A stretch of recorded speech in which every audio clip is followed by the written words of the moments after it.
नमस्कार, मी सौ शिवानी प्रीतम कळसकर।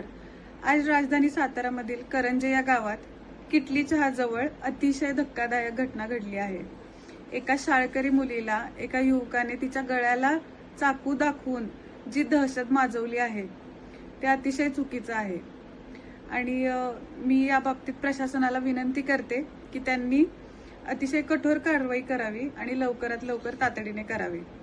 या बाबतीतली चर्चा देखील आम्ही केलेली आहे। मी स्वतः SP साहेबांशी, कलेक्टर साहेबांशी आणि PI साहेबांशी चर्चा केलेली आहे। त्यांनी सुद्धा मला सांगितले आहे की आम्ही या बाबतीत कठोर कारवाई लवकरात लवकर करू। आपला सातारा म्हणजे छत्रपती शिवाजी महाराजांच्या पावलांनी पावन झालेली भूमी आहे आणि या भूमीत जर असं घडत असेल तर हे अतिशय लाजिरवाणे आहे आणि मी प्रशासनाला पुन्हा एकदा विनंती करते की त्यांनी अतिशय तातडीने या बाबतीत कारवाई करावी आणि जर पुन्हा असे काही झालं तर साताऱ्यात खपवून घेतले जाणार नाही। धन्यवाद।